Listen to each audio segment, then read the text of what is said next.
Welcome, everyone, to this week's episode of Unlimited, where we interview really inspiring people who have taken the words limited out of their dictionary, out of their lives, and really created huge change and huge miracles in the world. Tonight, we're joined by Adora Winquist. She is an associate of Kyle, who brought us to her tonight. And we're so excited to have her. Adora, welcome.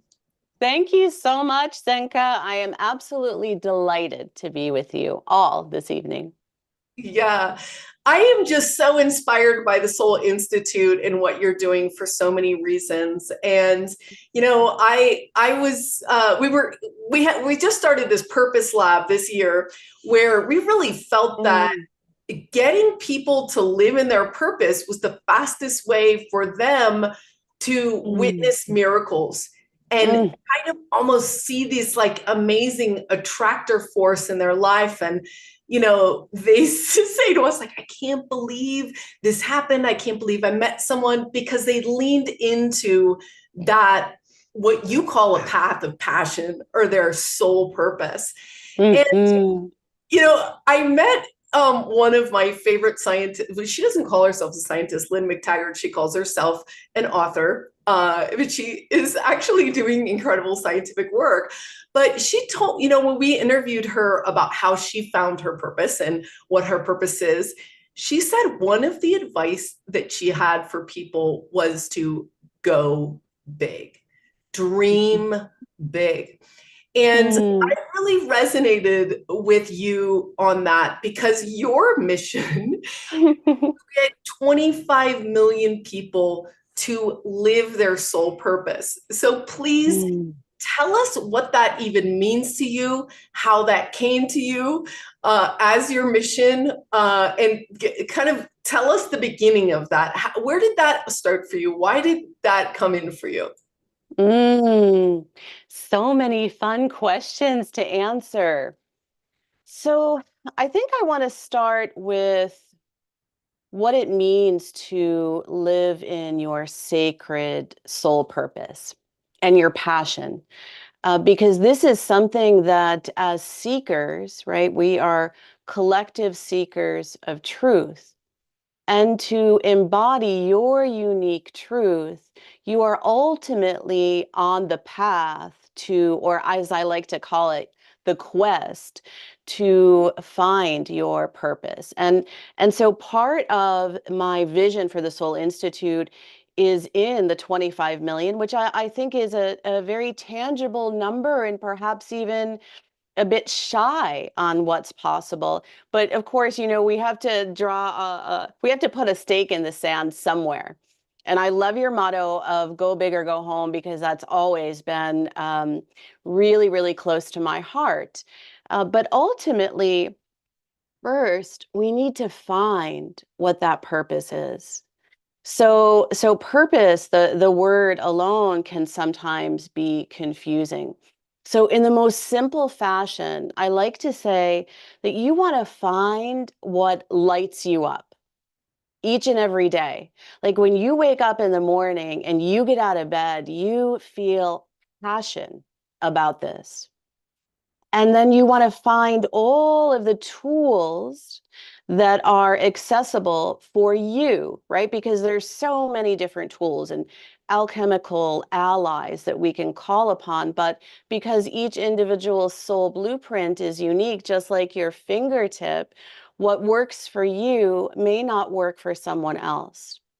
So it's about finding that purpose, and then you find a way to live from that place of what lights you up each and every day, until before you know it, you are thriving in all facets of your life, because your birthright is a life of plenty, plenty of health and wealth and love and self-expression that is perfect for you. So that's a snippet.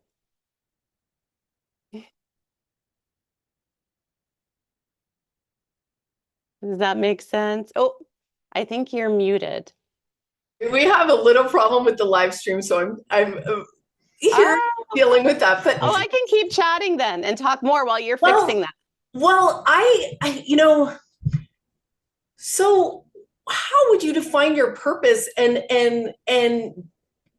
when people find, oh, that lights me up, or oh, I like that, how does that glob together into the Mm, highest purpose? Like, mm, you know, Yeah, and how does somebody's like creative purpose maybe differ from their soul's purpose, which would be a longer journey, mm, right? hmm. Well, let's start with the idea that we come into this physical embodiment with a soul blueprint, right? So you can think of this as almost an architectural map, right? That is filled with elements of what you have come into this life to understand and embody, um, to realize, to let go of, and ultimately to reconcile for the evolution of your soul, for your soul's growth. So, because we have the wonderful experience of coming into this body in a state of profound forgetting, there are elements of our blueprint that we don't remember. However, we have these many, many, many maps.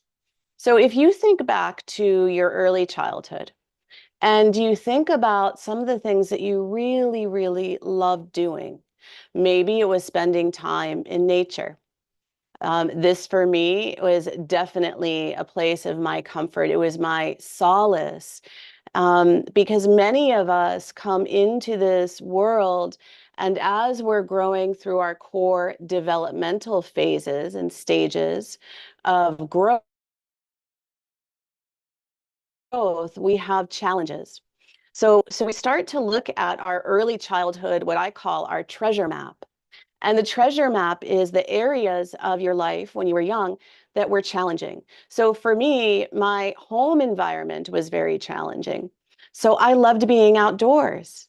I would walk in the woods. I would connect with the trees and the flowers. And I used to collect worms and all sorts of peculiar things, or delightful things, depending on how you look at that. But nature was my comfort, it was my solace, and I talked to the trees. I could hear them, the flowers, and it made me feel safe and comforted. So when you think back to your childhood, there were elements that were very natural to you, whether it was playing dress up, whether it was spending time in nature, pretending that you were teaching or pretending that you were mothering. I mean, we have all of these different facets of play, but some of them really are what lights us up. But we forget about that, right? Because we go through many of the challenges that life is designed to bring us.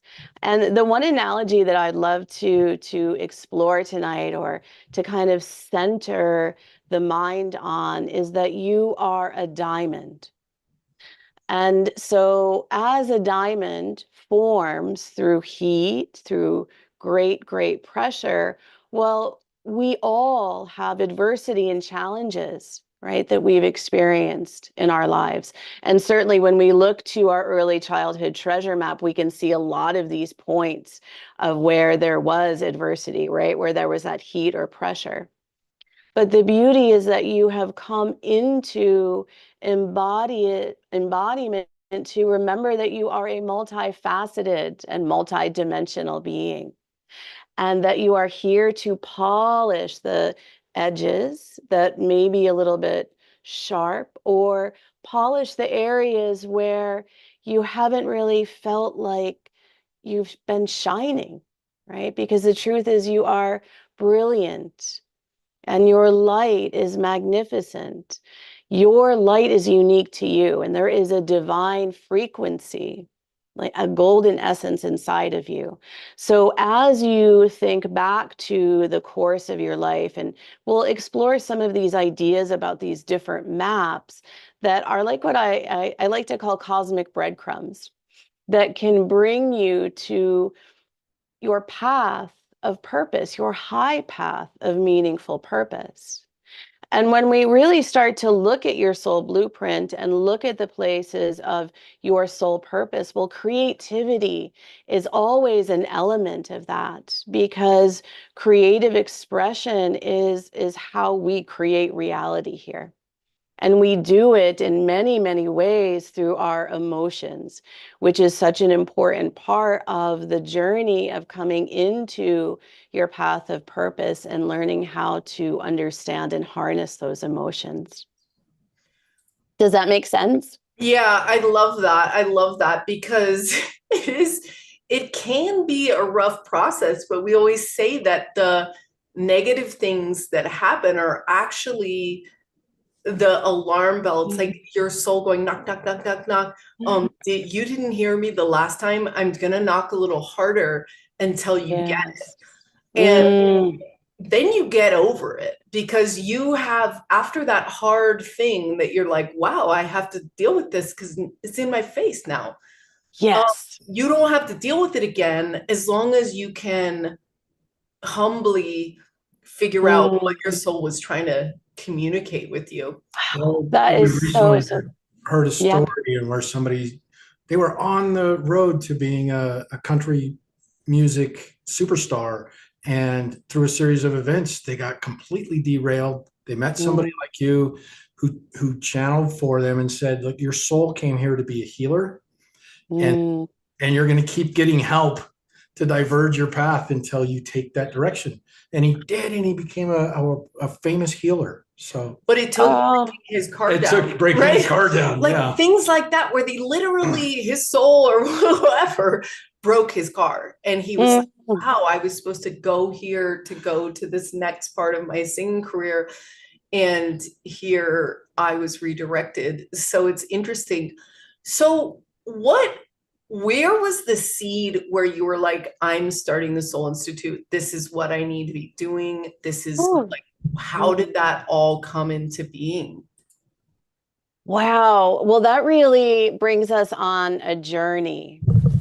And so I think I want to start with that because what you said about the redirection, or right when your soul is knocking and something happens where you just cannot look away, right? You have to really be on point. And I like to call that the sacred pattern, right? Because we all have these patterns that sometimes first show up as challenge, adversity, or what we term as a limitation or limiting belief. But the further that we explore into those patterns, the more that we can find the gold that exists within them, that exists within us ultimately. And so when I go back and start pretty young, I mentioned that I loved nature. Well, the other thing that I didn't love so much was chores when I was young. And so after dinner, when it was time to do the dishes, I would quietly excuse myself to the restroom, where I would mix perfumes and powders of my mother's and anything that I could find in there for the entirety of cleanup. Now, this went on for years and nobody noticed. And in fact, until I said something when I was an adult. But this was really indicative of part of my journey. And so when I was in my teens, I would get bronchitis. And so I had moved away. I had moved to Cape Cod, Massachusetts, and I didn't have health insurance and I didn't have a lot of money. And so somewhere I'd heard, I kind of remembered something about herbalism. And this is another kind of interesting cosmic breadcrumb that maybe I'll come back to later if we have time. But I went out and I bought a new book and 5 different herbs, and I went home and I made a tea. And I was amazed by how quickly my lungs healed without the use of a heavy codeine like substance, which I received a lot when I was young and sick, because I was sick quite a bit.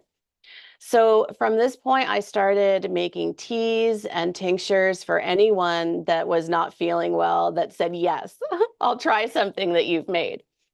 And this led me to essential oils and at the same time studying hands-on healing. And at this time in the early 90s, the Reiki was the primary modality of energy healing. And so I thought, well, this is really interesting because I've had this attunement and I'm seeing colors around people. And why do the colors change depending on how someone feels? And I wonder, um, can this help me? Because I was also challenged significantly with depression, with anxiety, and some of these other emotional difficulties that come from growing up in a very dysfunctional, traumatic environment.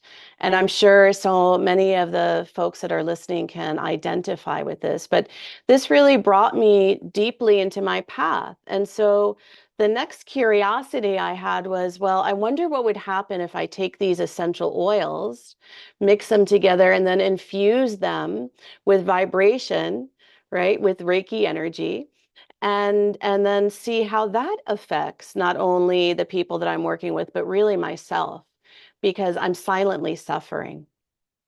And this really began a journey of both my healing practice and my first aromatherapy company that I started at the same time.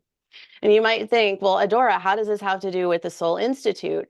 Well, ultimately, this journey, this kind of tandem path of working with essential oils and working with energy medicine that, of course, expanded into many different modalities. And then ultimately, many years later, through the 4-year program at the Barbara Brennan School of Healing, which is incredible. Um, so I really continued working with individuals from many different demographics, trauma survivors, women, veterans, hospice patients, HIV patients, those more of a corporate background looking for peak performance. And I went on to build the first aromatherapy brand, national brand of aromatherapy blends for chakra balancing or a clearing, and then took that to a national and international perspective. And that was really, it was wonderful. But, you know, of course, it looks much easier from the outside because it took many, many, many years, blood, sweat, tears, you know, on hands and knees, and many, many hours of dropping oils and cutting labels and so forth. And I sold that business about 7 years ago, because I knew it was time for something new. My soul was calling me, and I just couldn't stay any longer. And I went and wrote my first book on how we can heal at the DNA and ancestral level with all of these modalities, alchemical allies. And then about 3 years ago, the Soul Institute came forward. And I really wanted to create a series of thought leadership that was accessible one anywhere as long as you had a Wi-Fi. So our offering is free content, everything from recipes, information on crystals and energy, medicine techniques, and healing and formulas, to many different varieties or gradations of paid experiences, retreats, programs. I have a year-long program, but that's kind of the long journey of how the Soul Institute came about.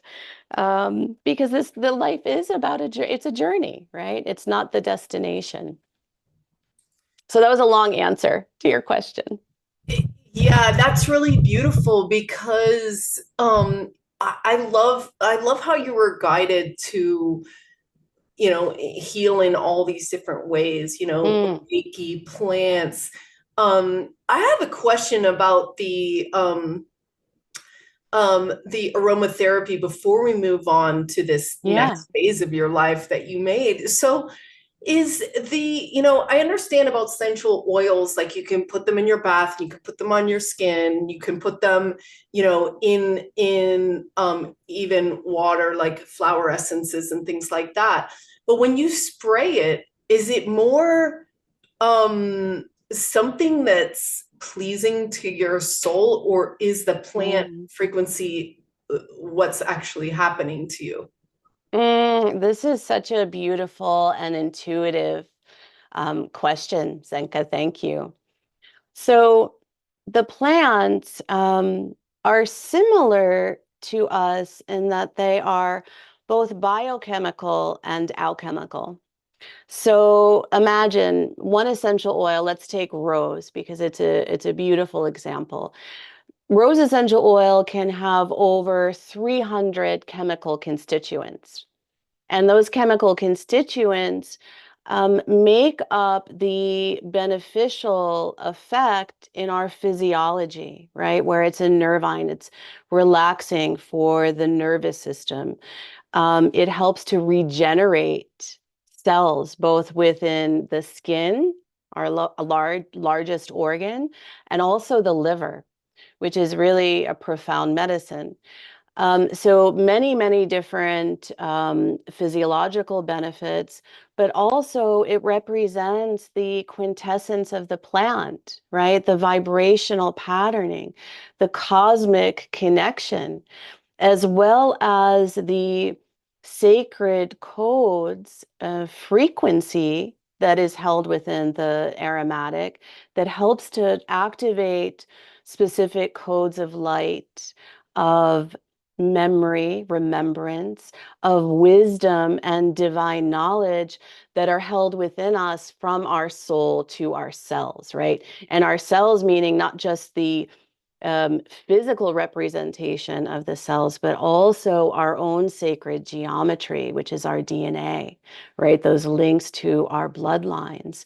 So the aromatics, when used specifically via inhalation, are truly a quantum medicine, and I believe a medicine of great innovation for our future that we are collectively just beginning to tap into. Fascinating. Yeah, So interesting. that's amazing. The body of information you have.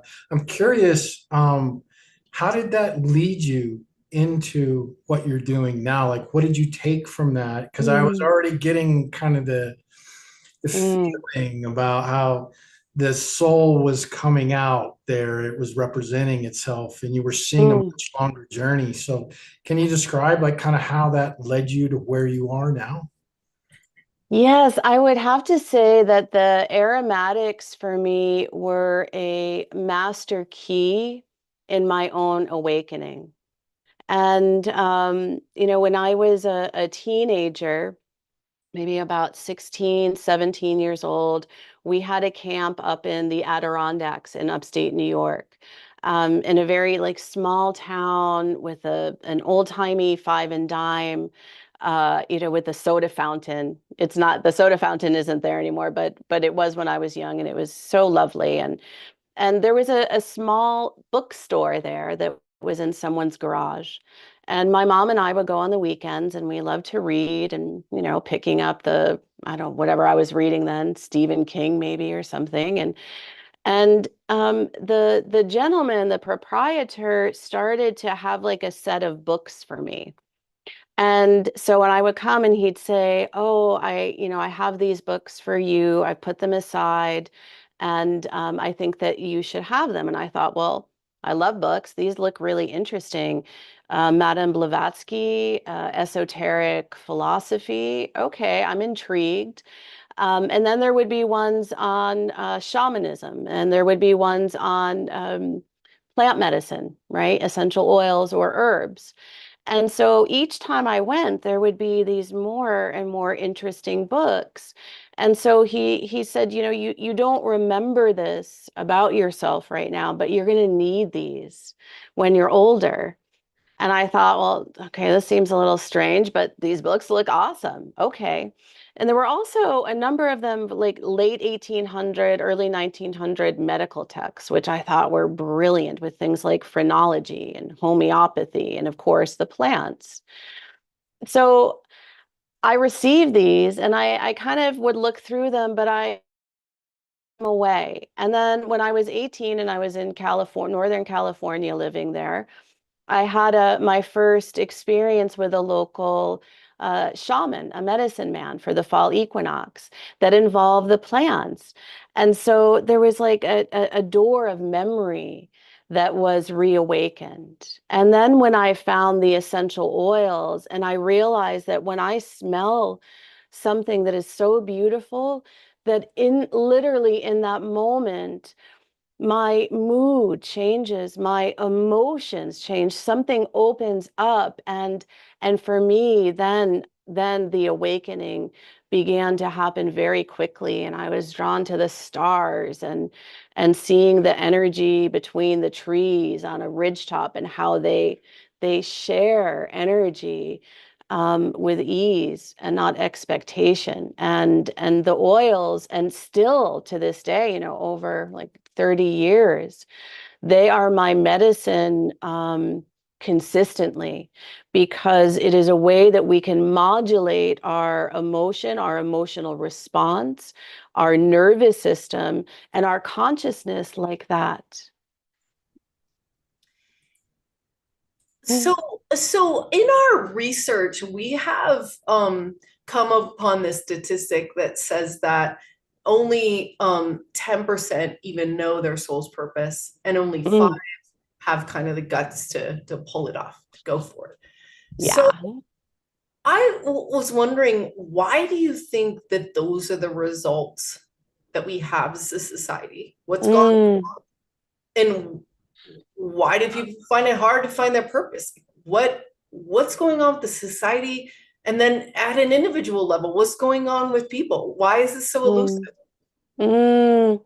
So this is really at the crux of our quandary, paradox, and potential right now. And so we come in with this magnificent soul blueprint, right?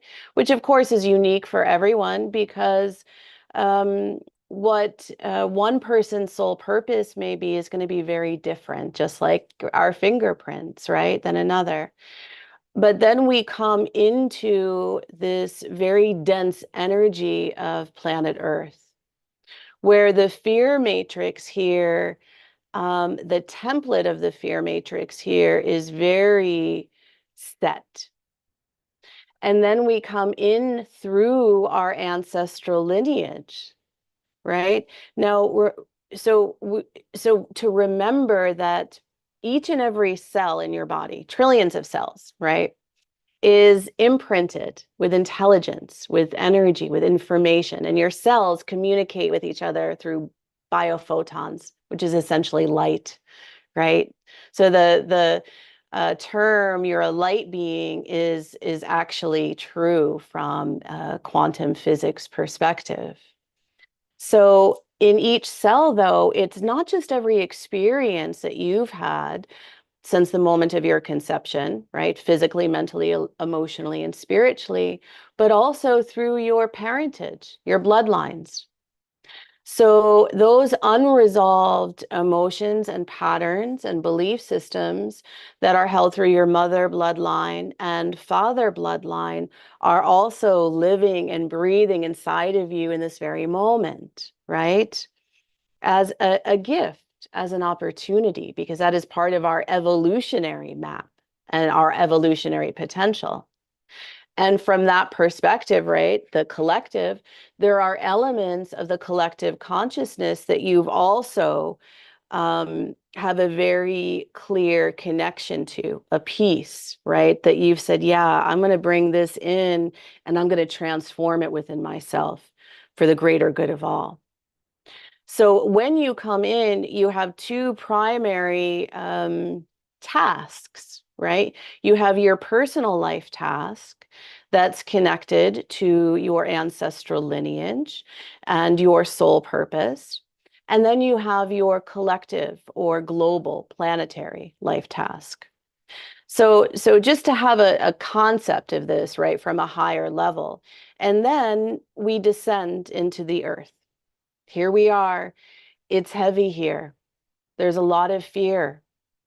There are emotional patterns. There are belief systems. There are ways of thinking that we have come into in order to transmute and transcend. But there are also many, many pitfalls here. So we are conditioned through our family treasure map, right? We're conditioned through school.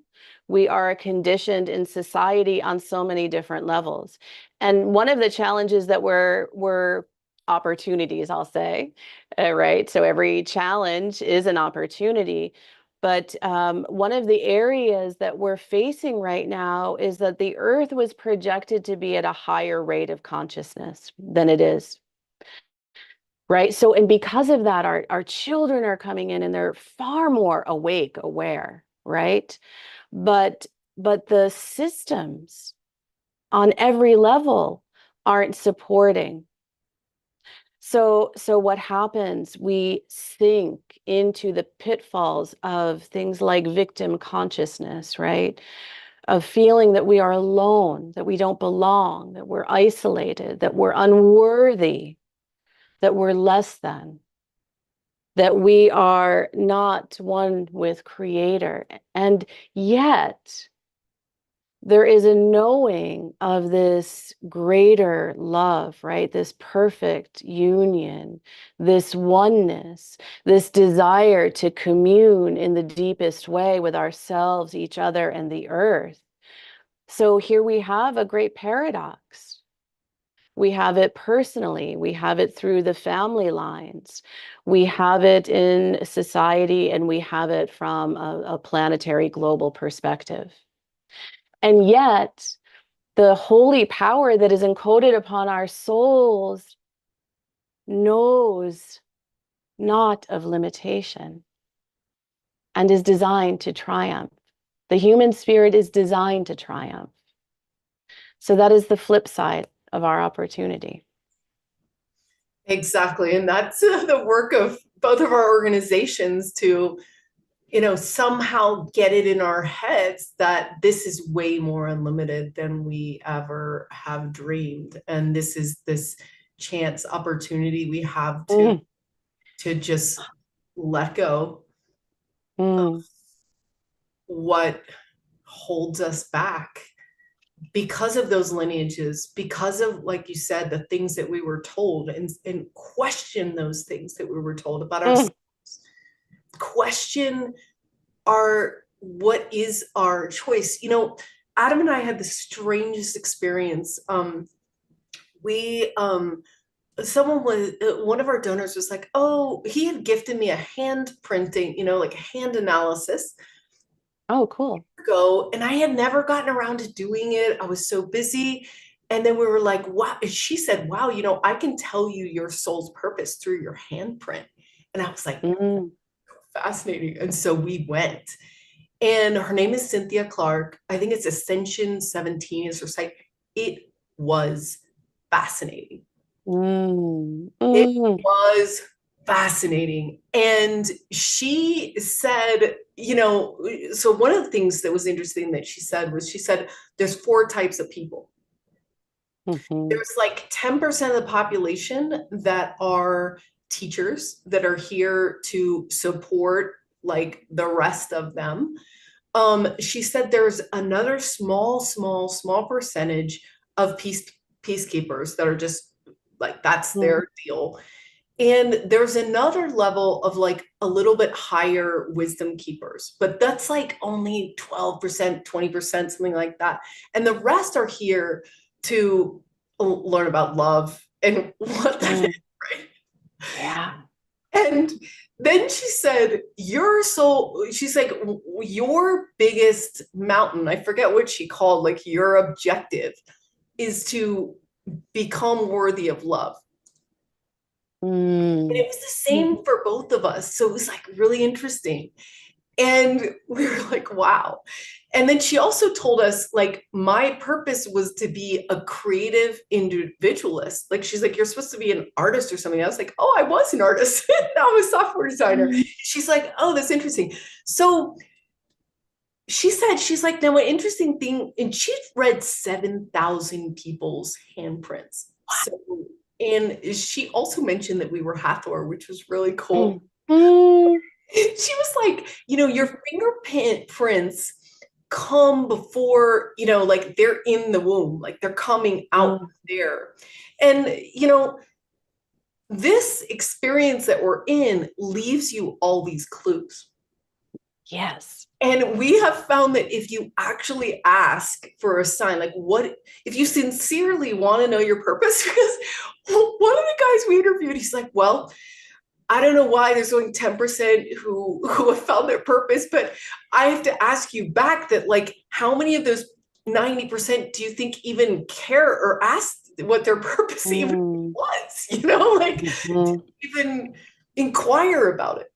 So this inquiry is such a powerful, like, your teacher will appear if the student is ready, so it's like, you're like, oh, if you get curious about this, all of a sudden all this stuff goes.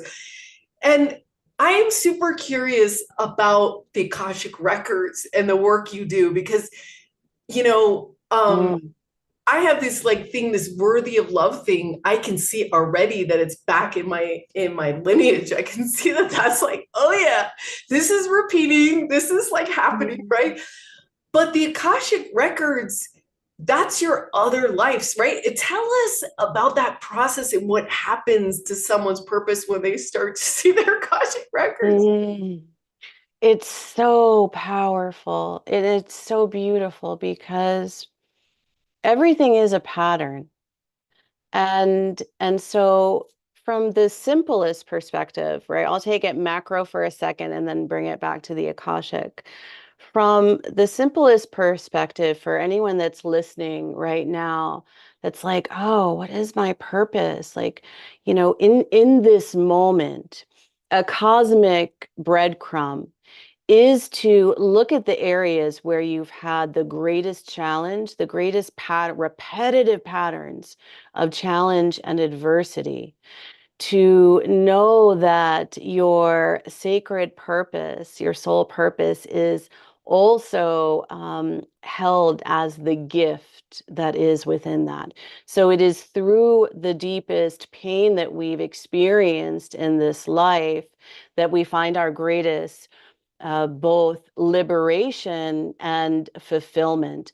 And these two elements, liberation and fulfillment, when you are living and breathing and embodying your soul purpose, like these are the two primary expressions that you have. And it's not always like, oh, well, I have $1 million in my bank account, right? Or whatever the next thing may be, because it's always a work in progress. We are, right? These beautiful canvases. But it's that regardless of what is happening around you, the place of joy, fulfillment, truth, alignment, connection, and liberation, that you know that you are living your life's purpose, is just what you've come for, right? So that's a little seed, mustard seed, that I'm planting for everyone that is listening, because even where we are right now, this is sacred space. So there is there is a vibrational transmission that you're receiving through harmonic induction, right? That is awakening places within you. And maybe those places were curiosity, maybe they were dormant, or maybe they were like, oh yeah, this is like a confirmation for that, right? So throughout this time together in communion, in sacred space, you are also receiving, right? So your intention in this moment is very, very potent.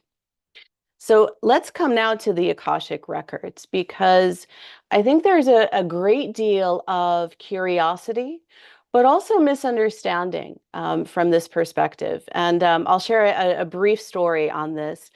I'd always been very curious about this idea of past lives. And also, when I started on my journey, I entered into the Rosicrucian organization, which some of you may be familiar with, a very old mystery school. And some of the practices in there, it brings sometimes for some individuals past life information forward. And so this started to percolate a little bit, and I was getting these glimpses. And then I went to Egypt for the first time. And I had an experience at the Sphinx and Great Pyramid where I saw all of these pathways beneath it.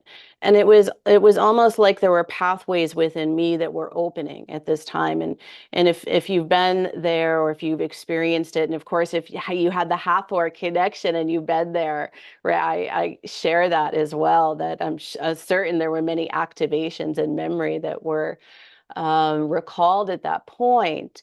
So there were elements that started to populate within me and then also in my healing practice. But it would only come in glimpses at first. And then through the years, right, the decades now, more and more information would come.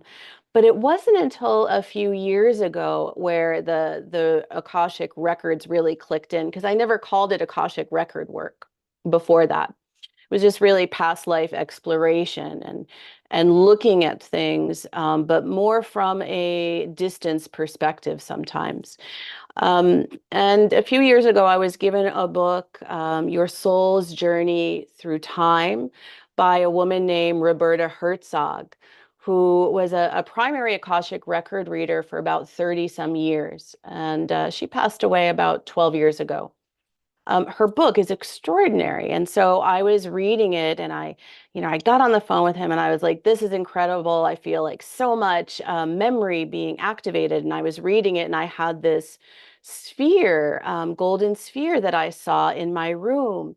And he said, well, this was the confirmation that I was waiting for. And so he actually passed me her legacy of her work. At that time, and the book, which is also I'm pretty sure it's available on our website right now, and also on Amazon. And it's really the most comprehensive book I've found on the records to date. But after this it woke something else. It was like a whole other pathway or door opened within me. And my work up until that point had been really very much focused on the DNA, the bloodlines, ancestral, and how we're connecting from the soul to our cellular consciousness as well as our subconscious. And then through this receiving of Roberta's legacy, I started to get much more information in a client session, a reading on the records. And then what I realized was, it's one thing to get an Akashic record reading, which is helpful, right? It helps to explain things so you have an understanding.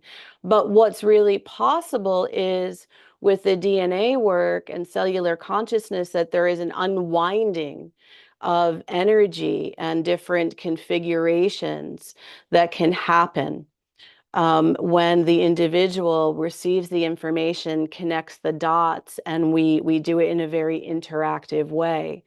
And then oftentimes what happens is that there are gifts, latent gifts that are held within both your soul and your ancestral bloodlines. And they're designed to awaken at specific, what I call marker moments in time. And sometimes those points are where you've made a connection or misconception has been eliminated, or certain tipping points in your healing have occurred. And then there is even deeper awakening. And so the acceleration is very, very rapid in terms of someone's consciousness, and then remembering, oh, yeah, That's why I love this. That's why I had that experience. Okay, this one was really uncomfortable. It caused me a great deal of pain, but now it makes perfect sense. It's like, coming into a large home and turning on all the lights, if that makes sense. Yeah, that's so fascinating. That's so fascinating because we do have these moments and they do seem, I just, they seem like a treasure hunt. And I love how you, Adora, and the Soul Institute have these languages around, what was the treasure of your childhood? Like, the diamond, what are you unlocking? Because that's really where your brain can get curious. And that's where you can shed all the loops and patterns, is curiosity in the brain. Now, I want to take us to your website real quick here. This is at thesoulinstitute.co. And you can find, she's got all these incredible programs: the love frequency, divine feminine, modern alchemy, which is so great, love frequency, right? Meditation, ceremony, Akashic records, private sessions, pathway membership plans, events and retreats. So there's all these really cool things. And when you scroll down on the homepage, we can also see all these different, there's your book and other things there. So this is really great. I also want to direct you guys to Adora Winquist's Instagram if you're looking for these incredible bits of wisdom, Adora, that you are bringing to the world. You're obviously an old soul, and we're so grateful that you've remembered some of these evolutionary points of view, because this whole, the frequency of plants, all this stuff is new. And so you have been such a pioneer in bringing this forward. As you have mentioned, it hasn't always been easy, but it's rewarding. We're on this, Adam has a really great question for you. And I also want to remind everyone that we are going to be going to questions soon. So if you have a question, you can raise your hand. So there's a couple announcements to make about the Starseed Academy. We just did a big show last night with Scott Cadamus on our 4 different new season 7. These are our research teams. These are 8 to 12 people in a very tight group that are really unlocking and researching these things. We do off-planet remote viewing with Alan Steinfeld. There's 1 spot left in that, I believe. Rapid intuition with Jessalyn. And this is really amazing because she covers light language, telepathy, remote viewing, all these things. If you're looking on how to find what your clairs are, this is a great course to jump into. Coffee Rain is going to be doing Starseed channel art. We're learning a lot about contact with other realms, and how important dreams are, and how important theta states are. When you're drawing, you're automatically in that theta state. And that theta state is where you program your dreams, right? So if you want something in your life, you think about it right before you go to bed, because your brain is going to get you pass through theta on its way to delta. So this is a really great way to use your non-logical mind, right? Your non-rational conscious mind to figure out some very important soul path questions for yourself. So you're going to be channeling art for other people. You don't have to know how to do art. Like, it can be, basics, but it's a really cool exploration and another way to get into your other access points of your mind. And Adam, do you want to say something too about Awakening Induced Lucid Dreaming, your team? Yeah, well, we're able to expand the team a little bit. So if you're interested, we are kind of full, but we could take 1 or 2 more people if they were the right people and the right fit for the team. And in this, we start with waking induced lucid dreaming and then go into advanced lucid dreaming techniques, including having multiple lucid dreams simultaneously and time dilation. So yeah, if you're interested, drop us a line and you can follow us to get more information. Yeah, so again, this is at starseedacademy.org, and this is starting next week. Season 7 is next week. So if you are getting that voice in your head, jump in, but don't delay. We're also tomorrow night, we're going to be launching our new LightNet platform software, the Purpose Lab, the Addiction Lab, and the Fashion Lab. So we're going to be talking about how our collective intelligence software works, some of the patterns of people looking for their purpose and how they've done it. We're going to invite you into that whole world. And on this page, you can find this from the calendar. You can specify what are your interests in each lab, the levitation lab, the contact lab, paralysis lab, etc. So this can be a great way to get in the right groups. So again, Adora's site is the soulinstitute.co. Encourage you guys to check that out. We're dropping it in the live stream as well. And Adam, you have the next question. And I just want to remind people, if you do have a question and you're a member and you're in the Zoom room, you can raise your hand using the bottom tray for reactions, and just raise your hand. So go for it, Adam. Yeah, well, I just wanted to commend you for what you're doing. We do a lot of interviews, and people have asked me, even recently and repeatedly, what does heaven on earth look like? And without doubt, I always begin with, it's filled with people who know their purpose. And they're bringing all that heart energy forward. And whatever it is they're doing, everything that's made. And so that's how I envision it, that everything in our lives that's made by the human world would be made with that love and compassion for following that purpose. So thank you for helping people to find that. I'm wondering about what kind of methods and techniques, methodologies, how do you help people? What are the things that you use to help them? Sure. Well, I just want to say, Adam, you just articulated that so beautifully, because I feel ultimately those of us that are awake, those of us that are awakening, we will come to an inkling that a big piece of our collective purpose, right? When we talk about collective upliftment, well, it truly is recreating and co-creating heaven on earth. But it starts first with us, right? And the journey is within.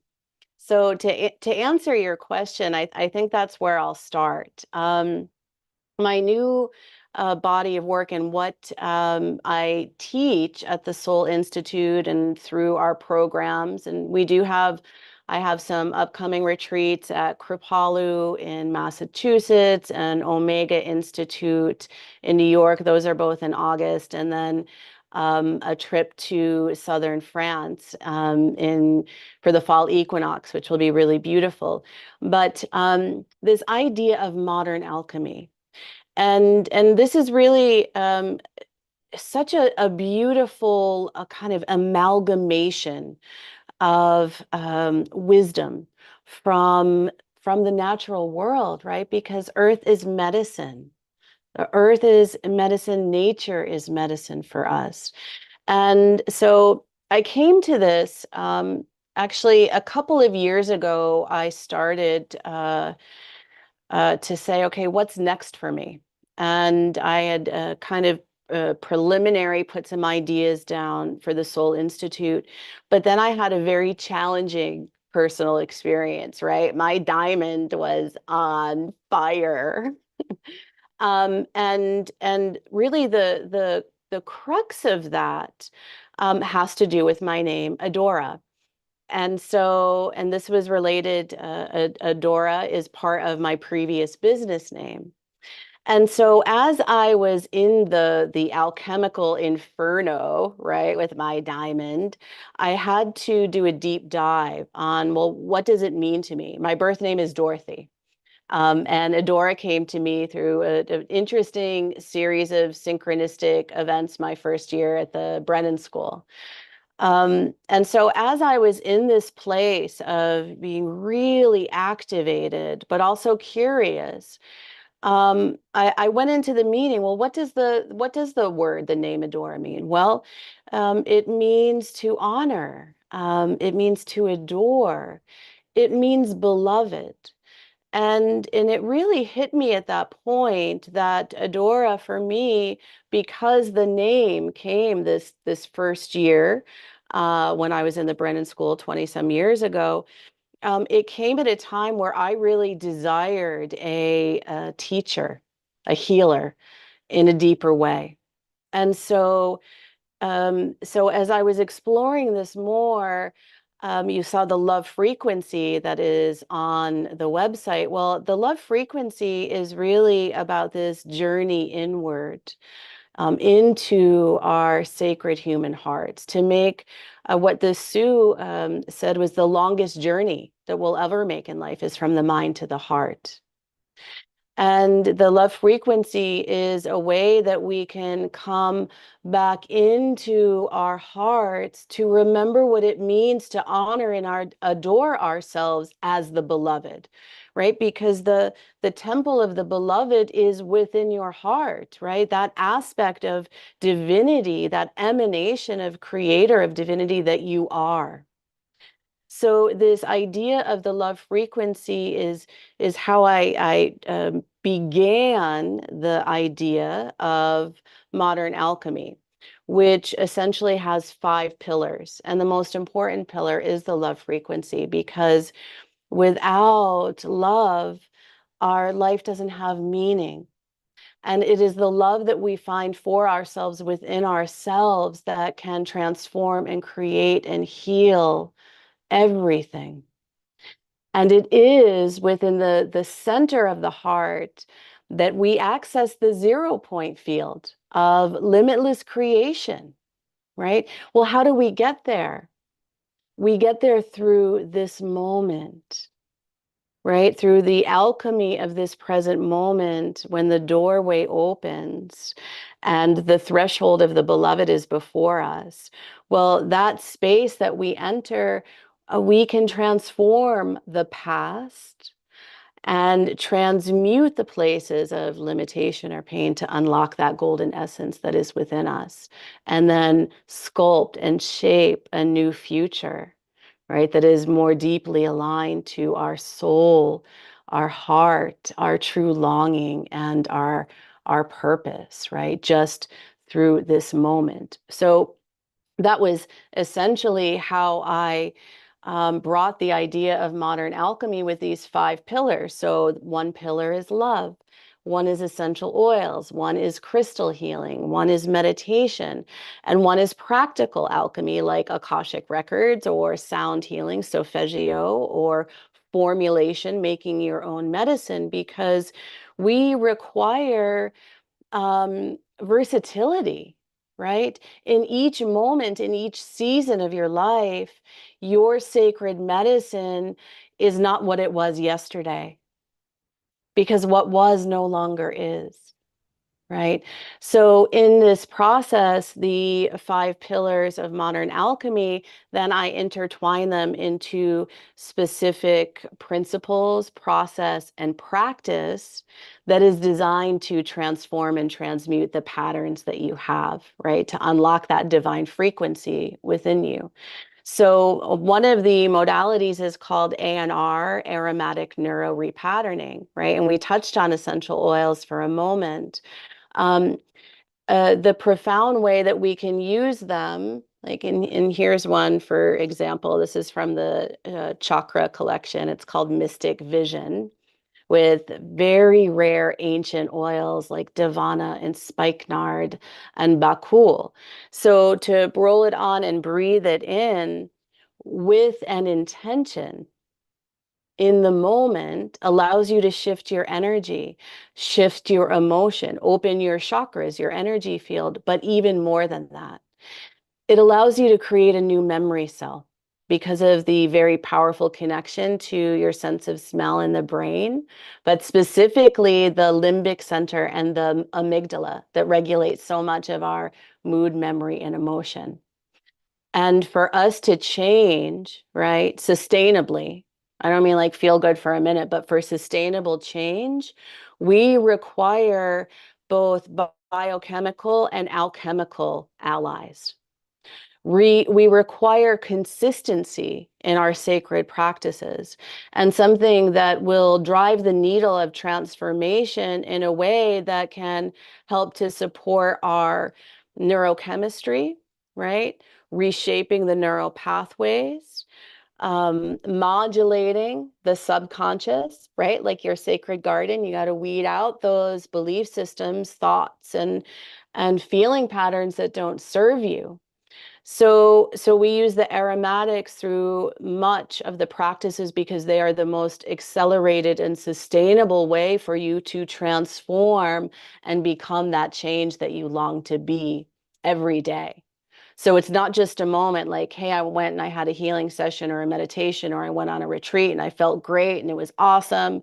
And then slowly you're reverting back to the way you used to feel, your pattern of behavior, because we are creatures of habit, right? We do what we know, even when it doesn't serve us, even when it causes us pain and discomfort, because so much of our operating system is subconscious, right? It's that undercurrent that populates the belief system, activating the thought, right? Domino effect of the feeling. And suddenly we're acting and reacting in ways that are unconscious and often out of control. But we don't have to. And that's the gift of the process, the pathway of modern alchemy, is that the practices can be simple, accessible, and yet still profound, right? You don't have to go to a cave in the Himalayas for 5 years and sit in meditation to change. It's those consistent practices that become the stepping stones. And then before you know it, the stones become closer and closer together. And then you have a bridge, the bridge from who you are in this moment to who you are becoming in the next and the next and the next.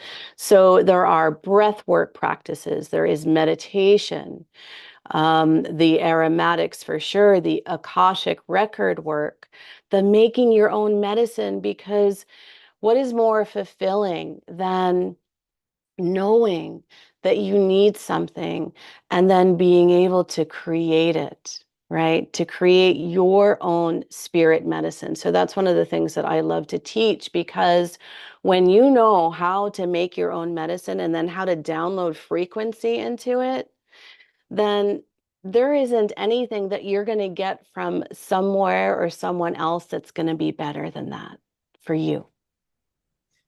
That's so fascinating. When I was in college, I did a documentary on perfume. Mm-hmm. I don't know why, just like interesting to me. And everyone talked about how that perfume reminded them of their mom or that time in their life or whatever. And so I really love the way you've structured that, saying like, okay, when you smell this, you're going to remember that we did this, that you already took this step. We're two steps now forward, and this is your anchor, because it's the Yeah. non-logical mind that's saying, yep, you did this, you went there, and this is where we're going.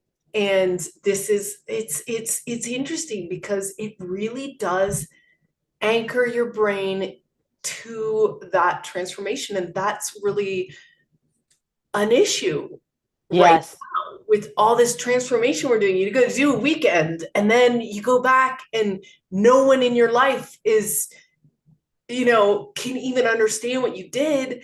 And then you can't, it doesn't fit anymore. And then you lose all the work you did. So all these Yes. kinds of things. I remember in preschool, my kid made me a spray, right? Aw.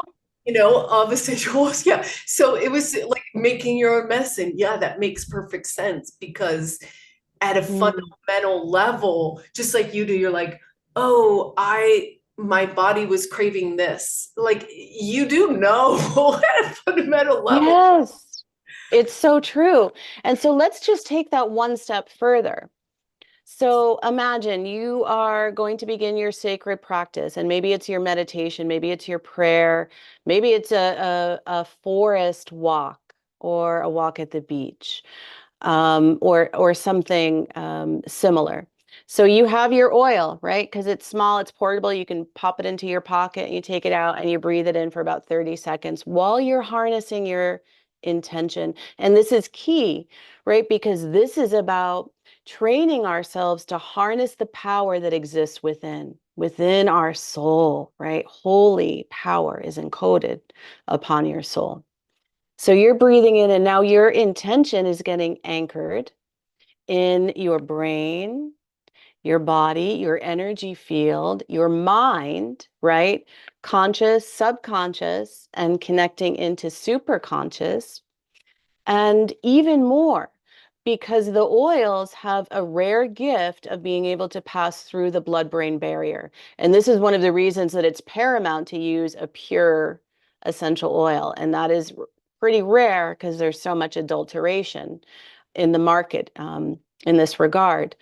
But thinking about that, so the aromatics then are traveling through your body where your blood goes.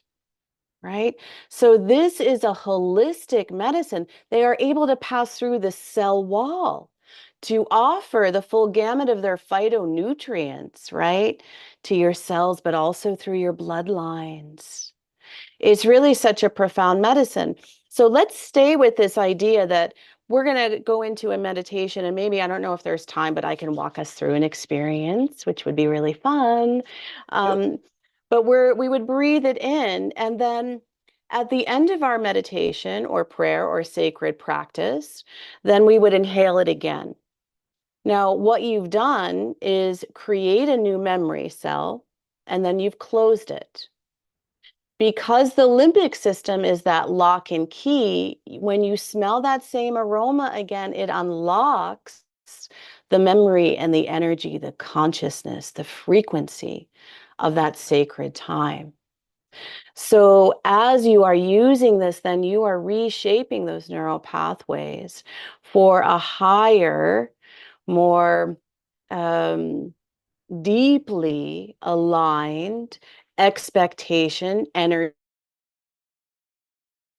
consciousness, frequency, and desire to know that there is far more than you've ever been led to believe that's available to you in each moment.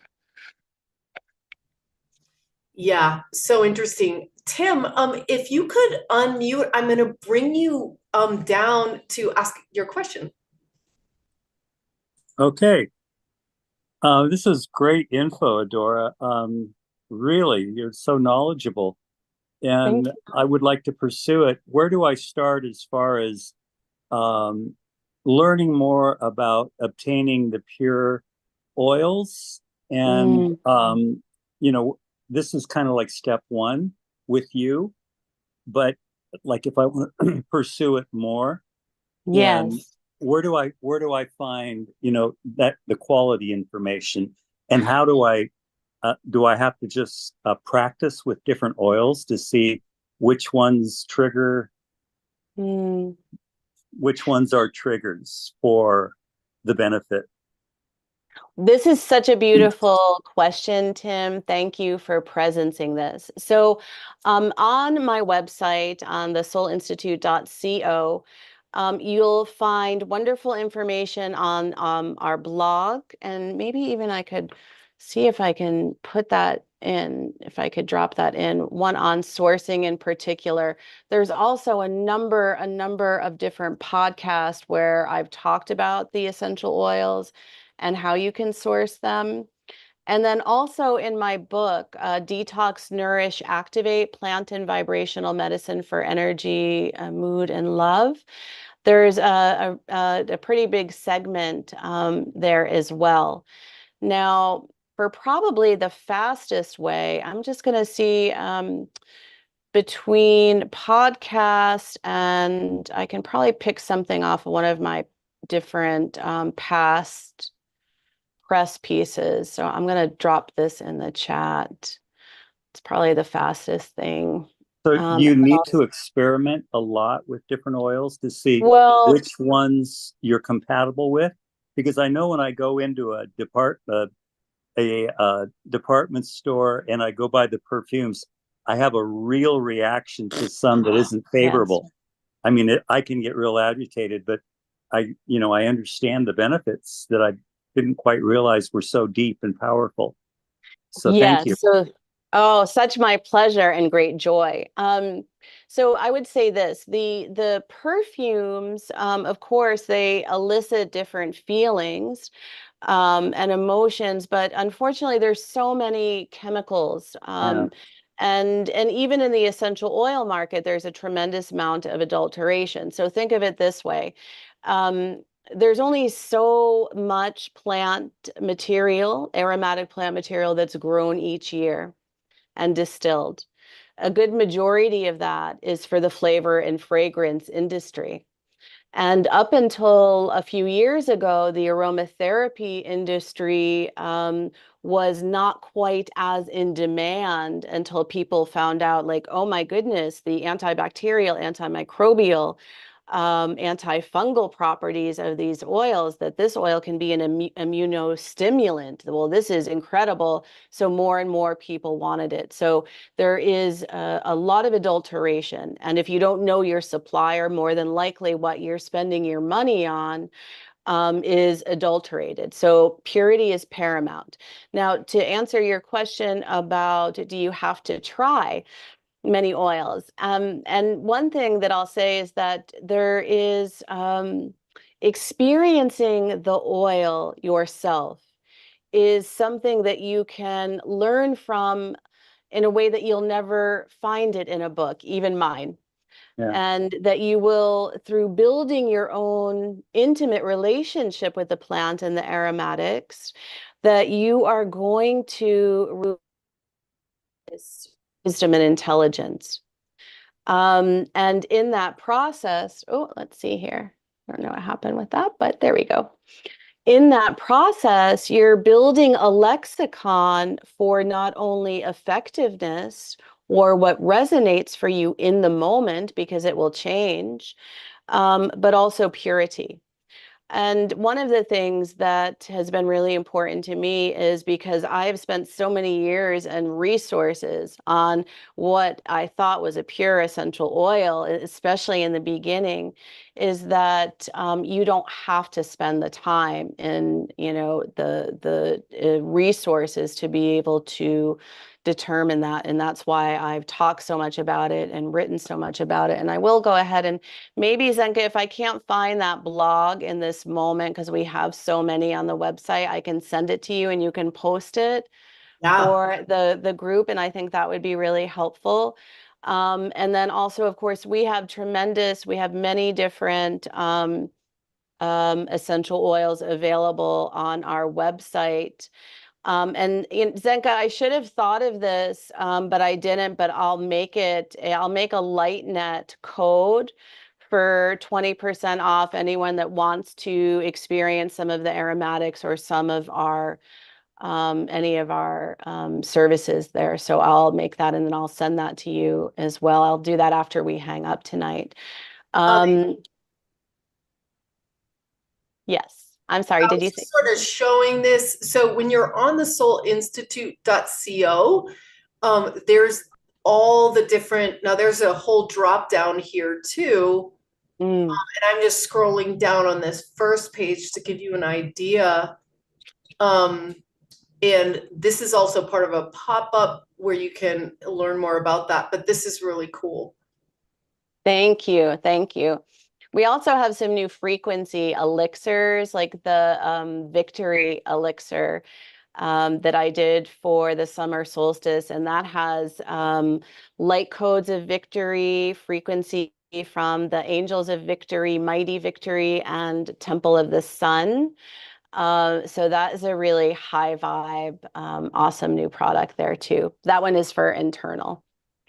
So it's not aromatic. It's it has both flower and gem as well as other frequencies in it. I love how you have a scientific mind and that you've gone to all these deep, deep learnings. Like you are a very, very knowledgeable person, which is so beautiful. And I remember, I'm a techie, so I love to see all the different things you can do. And there's a lot of different machines. They're about $30,000 and up where you can sit, with a practitioner that has bought one, and actually it'll look at your frequency and say, oh, because it also has the frequencies of all of these essential oils and also flower essences, well, crystals too, but in so this guy had loaded all of these different brands into his device, and he was like, oh yeah, his name, by the way. and it was insane because it was exactly what I needed emotionally. And it was some random company in Tucson, that I never, heard of. And it was just so interesting how the science is starting to catch up to all this, you guys. I ordered it and I put it, it was like, the flower essences where you just take it all, every day a little bit. I had it on my desk. It was amazing, the results that happened because of it.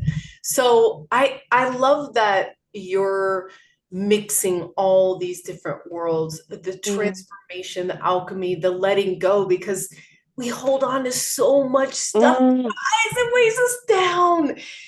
And it's a true gift to be around someone like you that is saying like, hey, wait a minute, these are the ways where you can kind of like stop clinching these things that are back. It's so true. And I love that you just said let go, because if we have time, I can share a very simple modern alchemy practice with your viewers and listeners that once you know this, you can pretty much use it anytime, anywhere. And this is the idea of modern alchemy, that it is practical, because our current day initiations, we're not going to the temple for 3 months. Right? Our initiations are in our everyday life. And so we need practical alchemy and tools to be able to navigate and modulate our frequency, our emotion, because emotion is like the joy juice of creation in this reality, right? So your emotion, your emotional freedom is so important.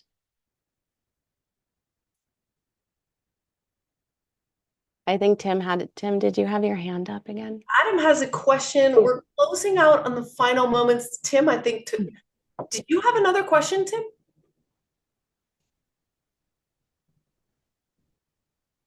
Oh, I don't know what's going on. But someone is sharing their screen, so I'm going to share back here. Adam, do you want to go ahead with your question? Yeah, I'm actually really curious about your retreats. And yes. If you could kind of go through that a little bit. Yeah, I'd love to. When you first mentioned them, I was like, I'll wait till later, make sure we had time and space for it. But yeah, if you could go through that and satisfy. Well, thank you, Adam. One of my favorite things to do is to co-create sacred spaces for individuals to come together and create a accelerated momentum to quantum leap along their journey, our collective journey of self-mastery and evolution. And so coming up in Kripalu, the Modern Alchemy of the Heart Retreat, we're going to be doing immersive experiences in the elements. So essentially, I'll be bringing the oils and the crystals and doing the high frequency meditation activations, which I do. In fact, I do a one every month. It's free on Zoom, first Tuesday of every month. You're all welcome to it. And so in the Kripalu one, we'll have a water consecration ceremony, a phoenix rising fire ceremony for transmutation and letting go.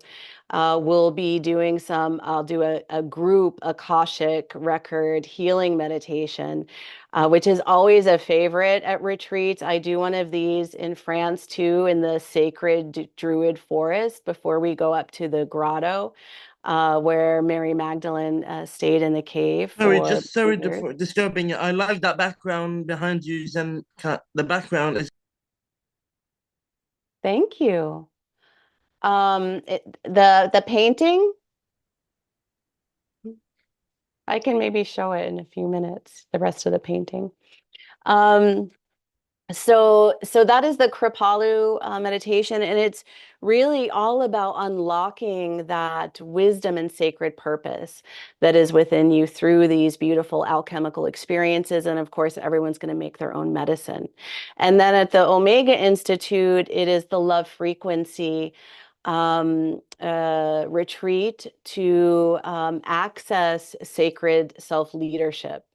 And so what I'm going to be teaching are the 4 keys of sacred self-leadership through the love frequency, through the heart center, and then how you can use innovative co-creational principles to actually map out your manifestation process. So everyone's going to choose a key area that they want to transform and come into a deeper alignment and communion with their soul purpose, their soul blueprint, and then create it in their lives in a way that brings them greater empowerment and agency.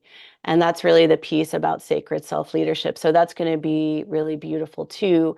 And then France is a 10-day journey where we go to many different sacred sites associated with the divine feminine and Mary Magdalene. And I do ceremony every day for the 10 days with the activations and the oils and the crystals and the frequency, and of course, some of the Akashic record work, because those that are awakening right now, your soul is calling you, right? Even if it's a whisper at first or a much more vociferous voice, but that calling and that communion and that connection is really so holy, so beautiful, such a gift. And my great joy is supporting individuals that are like, yeah, I want it.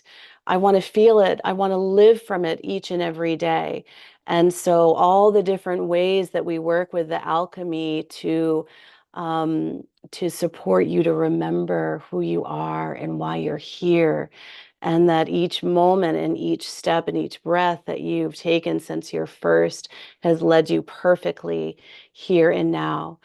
Is the journey perfect? Well, it doesn't always seem like it from our third dimensional perspective, but there is such great perfection and beauty and magnificence that is held within you.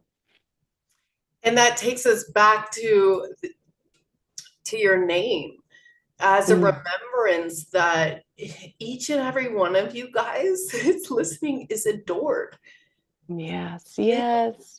Like it's that, there's none of us, like you said, that are the same. And that's why everyone counts. And that's why everyone's important. And that's why, that's, that's the biggest regret people have on their deathbed, is just like missing, like living their life for someone else. And Yes. missing their own uniqueness. And we interviewed my son for the Purpose Lab. He's 10 years old. He didn't want to be on camera. He like was hiding the whole time under pillows. But the one thing he said is, no one can tell you your purpose.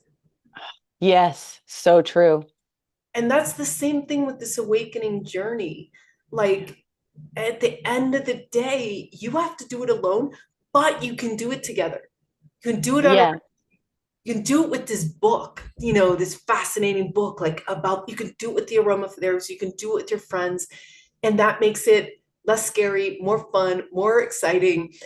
And so then just remember, that when you look outside of yourself, it's in the faster way, like you said, is going to your heart. Like that's, your So heart, true. your love frequency module. So I really appreciate how you've brought in all the wisdom traditions, from the mystery schools to the science to everything, into really diverse ways to remind, have those chunks of memory that you talked about at the beginning that drop in, like getting those ticking along, so you're at the bridge, so you're, that next step, that next step, that next step. And I always quote, this is a stairway to heaven. It's one step at a time. It really having, it's one step at a time. And we're climbing this together. And it's super fun because I'm starting to see what's happening to the world and to each other. And it's beautiful because your purpose is helping other people want to do their purpose, because what you've done is so beautiful and who you are is so beautiful, and the effect you're having. And I think I will always remember for the rest of my life, you're like, oh yeah, I mean, 25 million. I mean, that's like completely like reasonable. Like, I mean, if not even low, like, Right. yes. Got to start somewhere, right? Yes. And I believe in you, Adora. I believe in your message. I believe in your community. I believe in the dominoes that you're kicking open for us, the rose in your mouth, the whole opening that you're bringing to the world. So thank you so much for everything you're doing. Oh, thank you so much, Zenka and Adam. Like, what a true delight and honor to be with you. And what you're doing is amazing, absolutely amazing. In fact, I think maybe you might need a frequency lab or a plant and vibrational medicine lab. You know what I'm saying? So cool. So cool. Amazing, amazing. Thank you again, Adora, for joining us tonight. And we will be including in the replays the code that she's mentioning that she's going to give for the 20% off. And I wish we could do more retreats. It's just like we're trying to do software, but I do honestly believe that retreats are a way for you to get out of your patterns, because you're not in even the frequency of your house, or you're the frequency of your job, or you're like whatever, you're like, you are literally primed. The availability of rapid progress is definitely there in the so yeah, really, it's so true. To that, if you have space left on it, maybe you have a waiting.